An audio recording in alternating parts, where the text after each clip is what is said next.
apresentação, hoje eu sou Head de Segurança aqui na GUP, né? Estou desde maio na empresa, tenho um pouco mais de 25 anos na área de tecnologia, 17 anos em segurança da informação, isso de uma forma, levando em consideração uma área que seja formalizada como segurança, porque antes a gente já fazia atividades que hoje são de segurança, mas nós não tínhamos essa definição, né? Nós não tínhamos lá atrás áreas de segurança, né? Equipes de segurança dedicadas. Muita gente que começou lá atrás viveu isso, muitos eram de networking ou de infraestrutura, de suporte, enfim. E aí, depois que a gente acabou entrando aí numa área formal de segurança. Algumas empresas pelas que eu passei, né, recentemente na DOC, na PicPay, Magazine Luiza, na CVC, NetDsec, Pernambucanas e Mackenzie. As minhas experiências com soluções de IAM, né, então, Horácios, eu fui um cliente aqui da eTrust, e um cliente não estou ganhando royalty nenhum aqui, né, mas muito satisfeito, né, na experiência que eu tive com a eTrust. Também fui cliente da AutoSeg, Oracle, CA e IBM. E, além dessas soluções, nós avaliamos também outras soluções. Eu citei algumas aqui que eu lembrei de cabeça, mas acredito que nós passamos por outras soluções aí também de IAM. Gente, como eu não estou vendo e eu não sei aqui como que vocês conseguem interagir, então eu reservei um período de perguntas para o final, mas eu não sei se é possível interromper. Se em algum momento vocês precisarem me interromper, podem ficar à vontade também, tá? Eu coloquei aqui para a gente partir de um pressuposto que a gente não vai aqui apresentar qualquer importância e qualquer necessidade de a gente ter gestão de acessos, né? De a gente ter uma solução de IAM, então a gente está partindo do princípio que isso já foi, que essa etapa aí já foi vencida. Também que o orçamento necessário já está aprovado e já está disponível, né? Que esse é um outro grande desafio. Também é um desafio fazer uma avaliação técnica, né? Ali num prazo adequado, com os critérios adequados, com os planos de testes adequados, e também é um desafio a negociação comercial. Outro grande desafio é o escopo da implementação. Então, a gente parte do princípio que esse escopo também já foi definido. Planejamento, cronograma, matriz de responsabilidades, também das atividades ali do projeto, da implementação, também a gente parte que isso não é o escopo aqui do que a gente vai conversar. E a arquitetura e ambiente, também de infra, já estão ali decididos e previamente estabelecidos. Porque se a gente fosse falar de tudo isso, a gente ia ter que ter, no mínimo, mais uma palestra para falar desses desafios aqui que a gente está entendendo que já estão superados. Então, vamos falar de implementação. E, como eu falei no início, é um trabalho difícil não só implementar uma solução de IAM, mas também é um trabalho muito difícil escolher somente 3 desafios, né? Porque esse projeto, ele traz, como eu falei, grandes desafios, né? Muito mais do que 3, tá? Quais foram os desafios que eu listei aqui, assim, nas experiências assim, que eu tive? E tudo isso assim, foi motivo de aprendizado também, né? Ausência ou baixa maturidade dos processos. Nenhum ou pouco engajamento das outras áreas, né? Então, esse é um projeto que normalmente a área de segurança não faz sozinho, né? E se isso não estiver muito bem encaminhado, que daqui a pouco a gente vai falar um pouquinho mais disso, isso é um baita desafio, né? E outro desafio que eu listei aqui para a gente conversar hoje foi sobre cumprir prazos e custos combinados. Figura de internet, tá? Isso aqui não foi eu que montei essa figura, eu até esqueci de colocar a fonte aqui, mas, se eu não me engano, é de uma consultoria que presta serviço para assim, para a solução SAP também, porque ele até fala um pouquinho aqui num dos processos de SAP.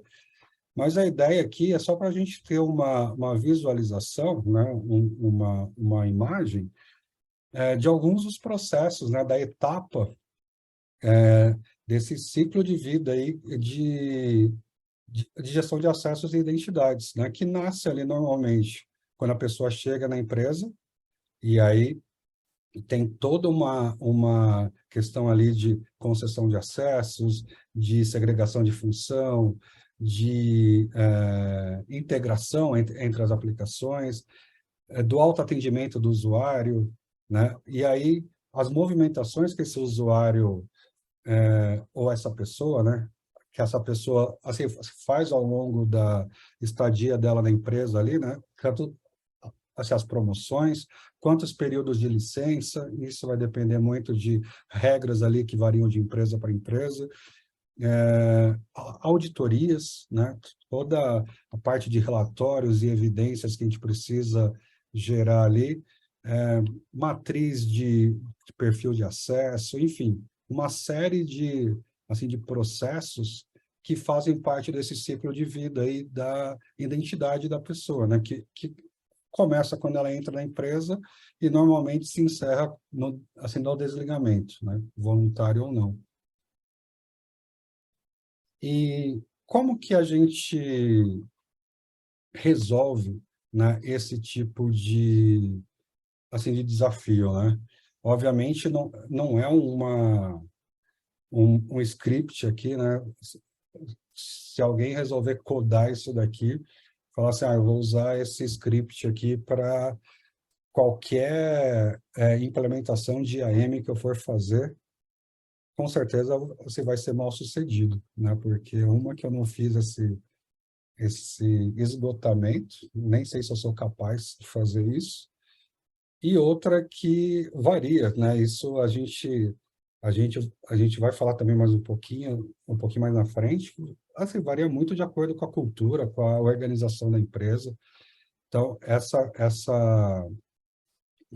resolução, né, dessa baixa maturidade, ela é muito individual, né? Ela vai ali levar em consideração muito aquele ambiente, aquela cultura, aquela estrutura organizacional ali e matricial e de processos que a gente está inserido. Então, eu coloquei algumas etapas aqui, né, para a gente prestar um pouco mais de atenção.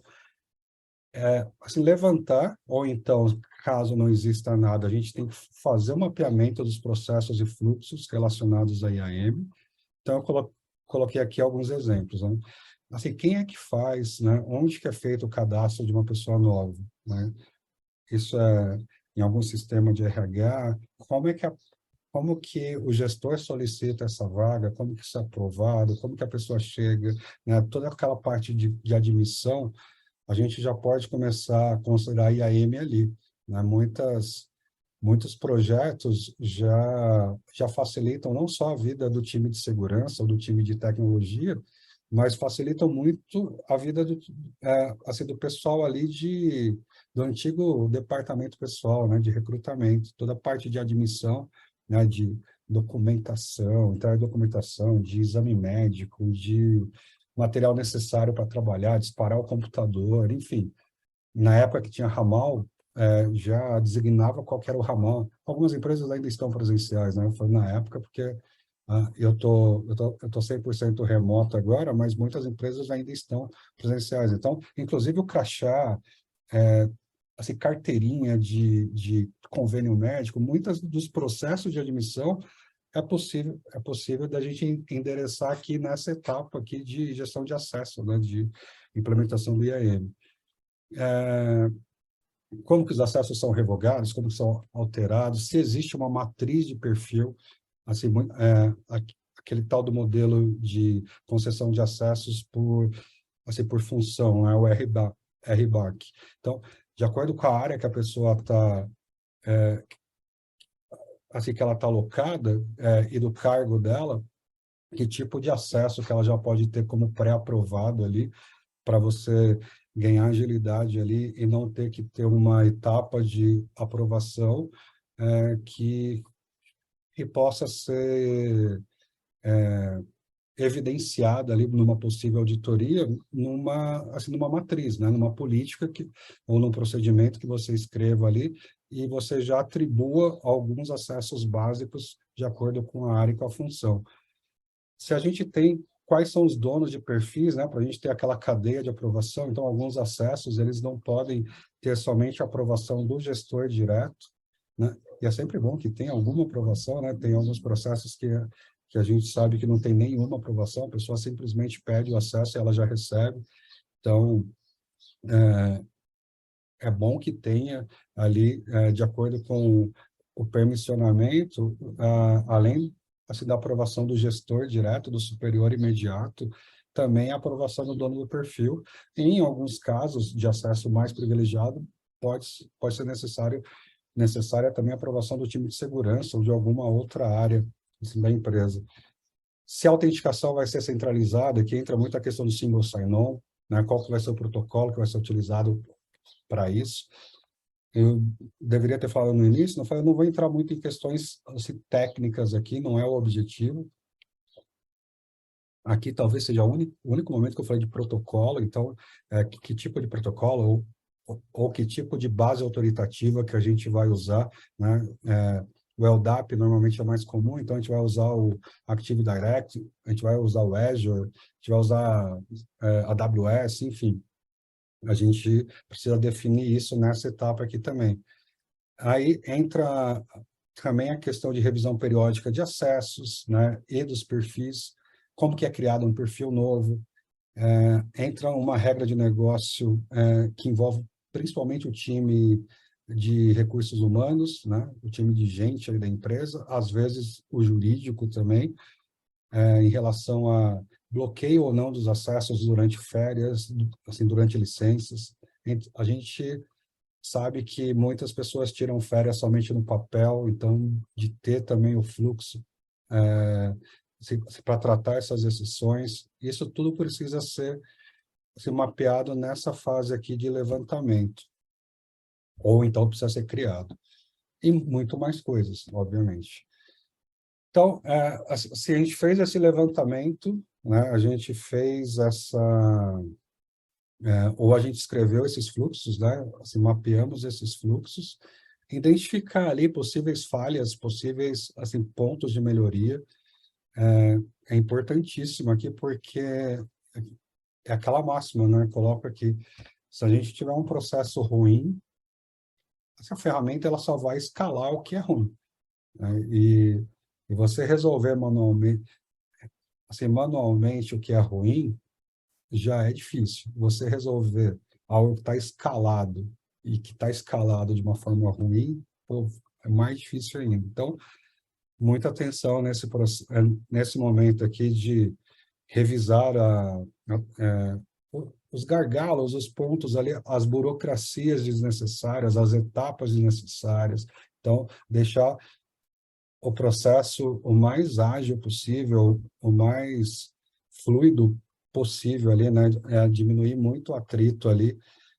Como eu falei antes, aquela matriz de acessos ajuda bastante a você não precisar ter autorizações assim desnecessárias, aprovações desnecessárias ali no processo, deixá-lo mais moroso. Então, esse é um bom momento aqui para revisar isso. E aqui eu coloco uma sugestão que a consultoria, e muitas vezes pode ser a própria consultoria que vai implementar a ferramenta, ou pode ser uma outra, né? Pode ser uma Big Four, ou outra consultoria especializada em processos de AM, ela pode ajudar muito, muito nessas duas etapas anteriores que a gente comentou aqui, tanto na fase de levantamento ou criação dos processos de AM, né, dos processos já existentes, quanto nessa revisão aqui, nessa melhoria. Então, fica uma sugestão aí de ter um apoio especializado nesse momento, porque o barato sai caro, né? Muitas vezes a gente fala, pô, vai custar caro essa consultoria, eu vou fazer aqui dentro de casa mesmo, e quando você vai ver aquilo, você automatizou algo que vai dar uma tremenda dor de cabeça depois, e refazer fica mais caro ainda. Então, é uma boa prática aqui ter um apoio especializado. E eu coloco aqui no final, né? Eu acho que a maioria concorda que tudo isso que eu falei aqui em relação aos processos, a gente já deveria ter feito antes de pensar numa ferramenta, né? Então, muitos dos projetos de IAM assim, falham, né? A implementação falha porque a gente vê na ferramenta aquela bala de prata. E quem já está em segurança sabe que bala de prata não existe em nenhum dos nossos domínios, assim, nem em IAM, né? Nem em gestão de acessos e identidades. Então, na fase de implementação, não é o melhor momento para a gente revisar os processos. Mas se eu estou colocando aqui, é porque eu já errei nisso. Eu já fiz, já deixei para fazer essa revisão de processos ou mesmo a criação de processos durante a implementação.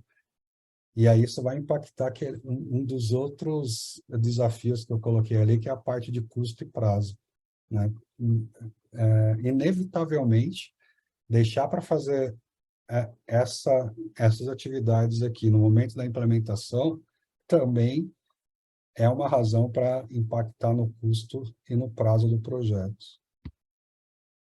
Eu gostaria até de perguntar se tem alguma dúvida agora, mas eu não sei se dá para o povo mandar aqui, eu não estou enxergando vocês. Eu estou falando ainda para alguém? Tem gente aqui ainda? Alguém dá um sinal para mim, por favor. Tem alguém me ouvindo? Não? Ó, levantaram a mão, pelo menos 3 participantes levantaram a mão. Valeu, gente. Eu não ouvi vocês, mas imagino que vocês estejam me ouvindo. Pô, galera, eu não sei vocês, mas já falei, né? Para mim é ruim demais, assim. Agora a gente vai para o próximo aqui desafio, né? Ô, Dino, eu não sei se você consegue me mandar, ou a Alessandra, quanto tempo nós temos ainda? No meu relógio são 14h35. Quanto, assim, quantos minutos nós temos? Se alguém puder me mandar aqui. Não estou vendo. Será que eu preciso voltar aqui no Zoom? Não, né? Não vi. Se eu passar, talvez aqui no chat, alguém mandou? Não, não abre para mim. Eu tô tendo uma dificuldade aqui. Me desculpem aí, pessoal. Oi, Gil, desculpa. Eu estou tendo a dificuldade aqui de ler vocês. Então, eu não sei quantos minutos que nós temos ainda. Ah, não, pode ficar tranquilo que eu te aviso. Pode ir, Tá. Mas tá? Mas a gente tem o o quê? teu Mais uns horário é 15, até 20 minutos? às 14h55. Tá Então, bom. tem aí. Nós temos uns 20 minutos, mais ou menos, né? Isso, Muito obrigado. Quem foi que falou comigo? Alessandro? isso, é a Alessandra, Valeu, Alessandra. Muito obrigado. né? Bom, pessoal, vamos aqui para o segundo ponto. Nenhum ou pouco engajamento das outras áreas, né? Então, esse também costuma ser um baita desafio. E, de novo, tudo que eu estou colocando aqui é coisa que eu já errei, tá? Não estou colocando coisa assim que eu fui bonitão, não, que eu saiu beleza. Tudo que eu coloquei foi desafio mesmo. Assim, foram aprendizados em alguns. Eu acho que eu posso até falar que alguns aconteceu tudo ao mesmo tempo agora, né, no mesmo projeto, outros aconteceram em outros momentos. E hoje eu procuro evitar errar na mesma coisa, né? Mas tudo isso já aconteceu comigo, eu já escorreguei nesses desafios aqui. Então, aqui eu destaco aquele ponto que eu falei agora há pouco sobre a gente conhecer muito a nossa cultura, né? Qual que é o contexto que eu estou inserido aqui? E se vocês olharem na apresentação, eu estou destacando ali projetos estratégicos. A implementação de uma solução de IAM, ela não é um projeto de segurança, ela não é um projeto de TI. Acho que esse é um recado, se tiver que gravar alguma das coisas que eu falei até agora, acho que é isso. A implementação desse tipo de solução, ela precisa ser encarada como um projeto estratégico. E aí, como que a nossa companhia lida com projetos estratégicos? Qual que é a priorização? Como que isso é tratado? Como isso é discutido dentro? Isso muda de organização para organização. Mas é muito importante, na hora que a gente for pensar nisso, a gente pensar nisso e vender isso internamente como um projeto estratégico, né? Porque se ele entrar como um projeto de segurança, como um projeto de TI, a gente corre muito risco de escorregar nesse envolvimento e engajamento das outras áreas. Outro ponto que eu coloquei aqui é conhecer bem o negócio. Por que conhecer bem o negócio? Porque, por ser um projeto estratégico, né, por ele acelerar muitos processos ali de concessão, de revogação de acessos, de auditorias, né? Ele é muito crítico no sentido de, assim, da produtividade das pessoas, ou então da exposição a riscos desnecessários, no caso de uma revogação ou de uma alteração. As pessoas normalmente vão herdando os acessos, né? Uma pessoa, quando muda de área ou de posição, ela não vai abrir um chamado para revogar o acesso que ela tinha, ela vai abrir um chamado, normalmente, para pedir o acesso que ela precisa. E o que acaba acontecendo na prática, ela ir herdando. Então, se entrar como estagiário e rodar um pouco a empresa ali, e estagiário não, que normalmente estagiário, quando ele entra, depois que ele é efetivado, ele começa meio que do zero, né? Mas se entrar como analista 1, por exemplo, e for mudando, e se mudar de área, ele vai ganhando acesso a várias informações ali que ele não precisaria ter para a função que ele ocupa no momento. Então, conhecer bem o negócio para conhecer quais áreas devem ser envolvidas, quais os sistemas precisam ser integrados, o que você prioriza, porque essa é uma decisão que, de novo, não é na implementação, é na fase de planejamento ali, mas que é muito importante saber qual vai ser a priorização. Nem todos os sistemas eles vão ser escopo, né? A gente não vai falar de escopo aqui, mas nem todos os sistemas eles são escopo assim, da solução de IAM. Precisa ser feita uma análise ali de custo-benefício disso. A gente vai ver daqui a pouquinho que IAM é uma solução cara. Não é uma solução assim barata, é um investimento alto que a empresa faz. Então, a gente vai ter que ter alguns trade-offs ali, algumas tomadas de decisão na hora de priorizar. E isso vai ser muito mais difícil se a gente não conhecer o negócio. Ter boa comunicação, né? Vai ser muito importante para você vender esse projeto, né? Colocar esse projeto lá na categoria de projeto estratégico e também para você fazer, envolver as pessoas ali, as áreas que são necessárias, habilidade de negociação, resolução de conflito, né? Principalmente quando entra em momentos ali de final de quarter, né? Ou então de final de ano, aqueles momentos onde que as outras áreas estão correndo para entregar aquilo que elas se comprometeram, e aí você aparece lá de surpresa, fala, oh, preciso de uma ajuda aqui, preciso integrar esse sistema XPTO aqui com a nossa nova solução de IAM. Cara, o quê? Solução do quê? Não, meu time está todo dedicado aqui, não vou conseguir destacar ninguém, não vou, isso não é prioridade, eu tenho que entregar esse outro projeto. Enfim, é importante ali ter habilidade de negociação, resolução de conflitos que vão ser inevitáveis, né? Quando você entra na questão de segregação de perfil, né? Principalmente quando você vai tirar acesso de alguém que já tem acesso, né? As pessoas dificilmente vão reclamar por ganhar mais permissões ou ganhar mais acesso.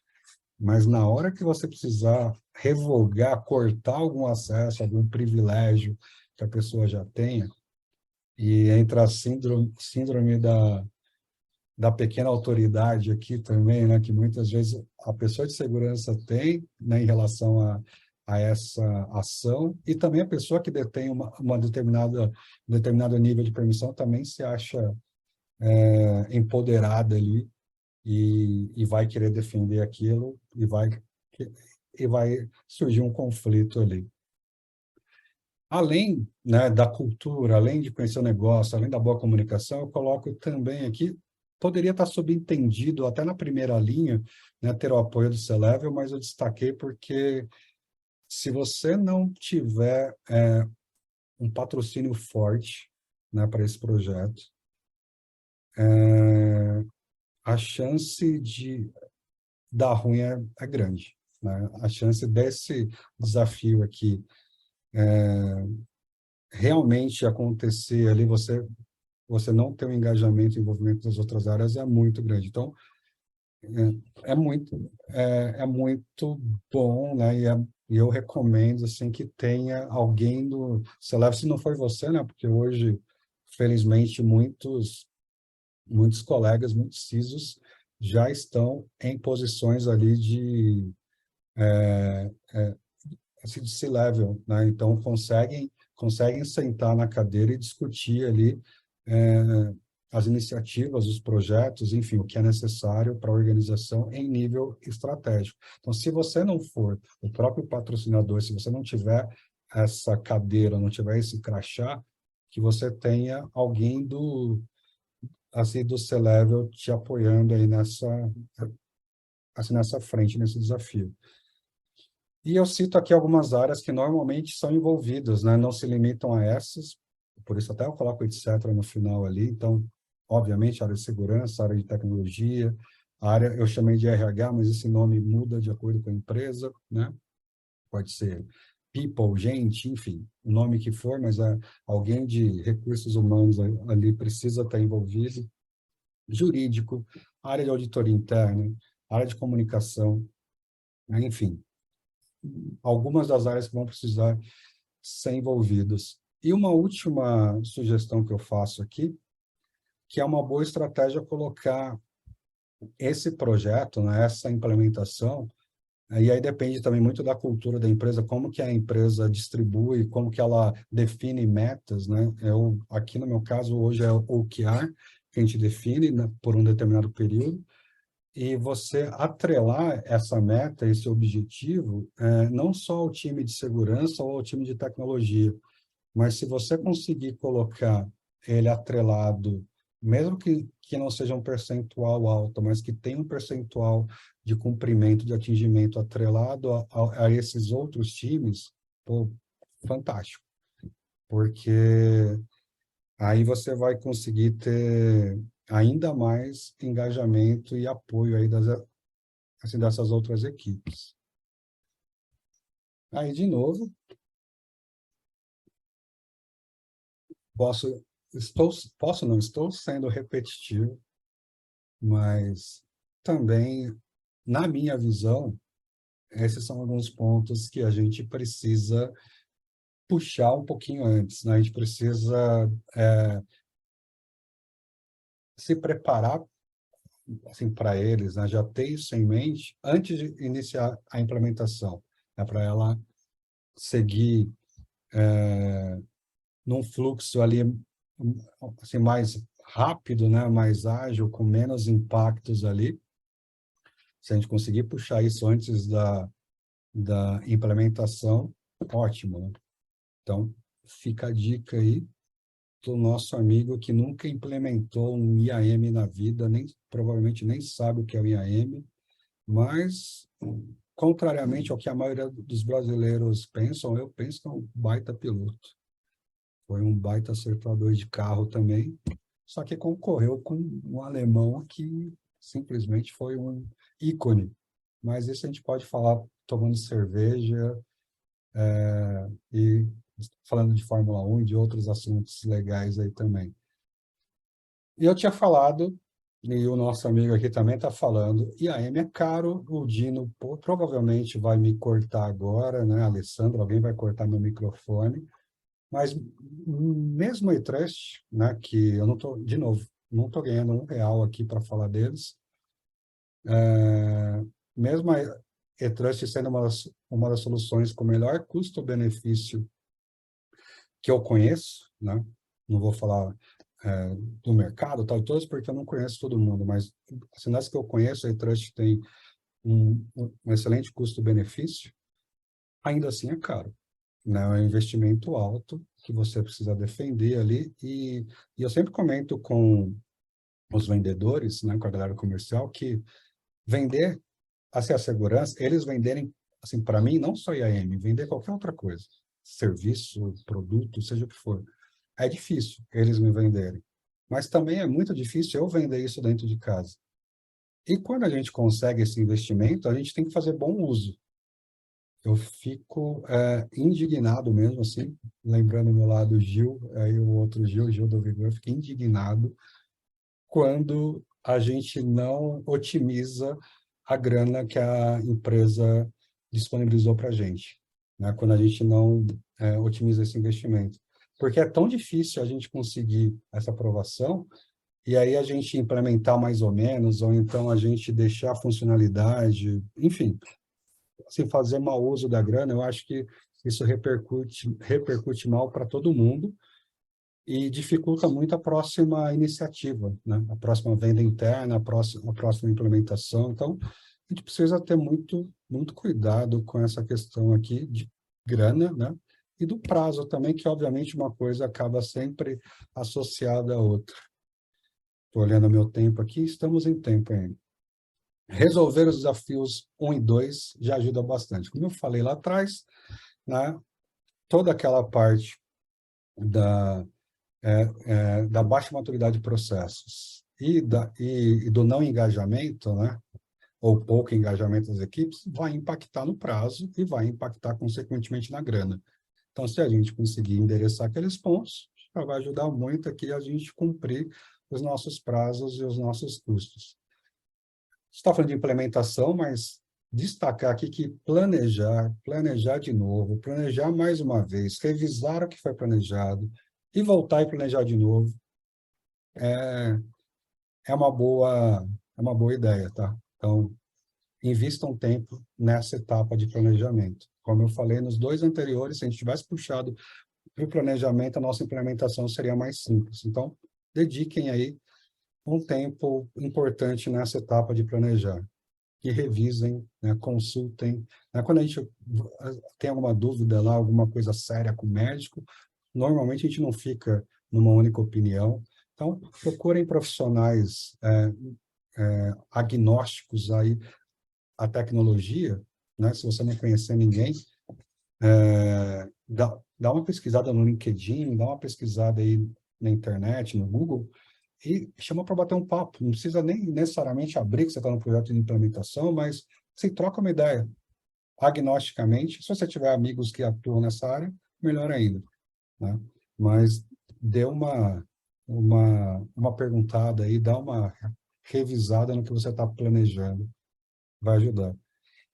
Um ponto de destaque, eu devia até ter colocado em vermelho isso aqui, nesse terceiro ponto, que é a integração do legado. Cara, isso aqui eu quase coloquei esse como um dos desafios. Eu fiquei muito próximo de colocar isso, porque normalmente isso é um baita desafio, né? Você integrar legado. E tem coisa, entra naquela etapa lá de conhecer bem o negócio, por mais que a gente tente conhecer, a gente não conhece tão bem.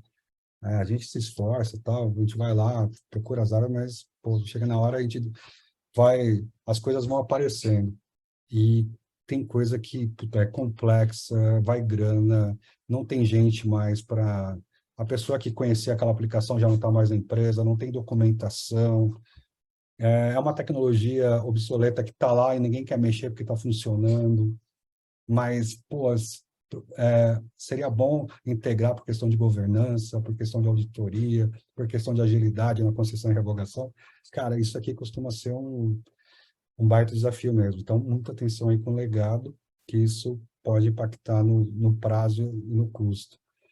E eu destaco aqui também outra etapa de planejamento, mas eu queria falar aqui, definir muito bem a matriz, né, de responsabilidade, os papéis, né? Então, para evitar aquelas bolas divididas, aquelas reuniões que acabam acontecendo com as outras áreas usuárias, né, com as outras áreas envolvidas ali, com o próprio pessoal da integradora, né, da consultoria, e muitas vezes a gente tem aquelas zonas assim, nebulosas por ter faltado definição ali de papel e responsabilidade. Então, é um item do planejamento, mas que vale um destaque aqui, porque isso pode complicar ali na questão de prazo e custo.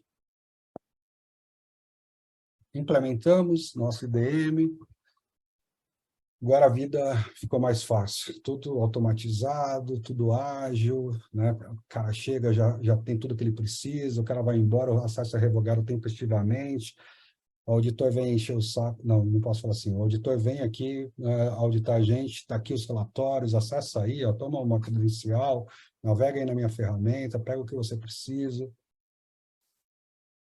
Não é só isso, né? Tem mais coisa que a gente tem que ver. Melhoria contínua. A gente nunca, eu falei muito projeto tem início, meio e fim, né? Mas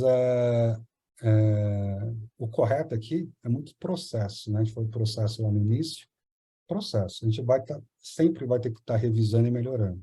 Sempre vai ter que documentar, atualizar a documentação, rever fluxo, rever processo, ter um plano de ação para erros operacionais e possíveis incidentes, treinar muitas pessoas que vão administrar isso, né, que vão operar essa solução. Hoje tem muita solução que não está dentro de casa, né, que você contrata ela como SaaS. Então, sugestão, assim, ter suporte, que é uma solução estratégica, né? A gente falou lá atrás, é um projeto estratégico e é uma solução estratégica.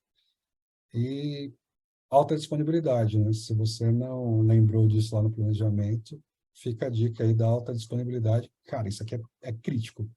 A empresa pode parar se você não tiver alta disponibilidade, se você não tiver failover aqui, se você não tiver plano de contingência, caso dê ruim aqui a automatização desses processos. Bom, cumprindo o horário, falta um minutinho, deixo aqui meu contato para vocês e estou aberto a perguntas. Não sei se dá tempo, mas fico aí aberto para algum questionamento, alguma pergunta. E mais uma vez, muito obrigado, Dino, não sei se o Mauro está por aí, o Maurão, Carlos, Alessandra, todo o time eTrust, muito obrigado pelo convite e a todos que estavam aqui acompanhando aqui com a gente.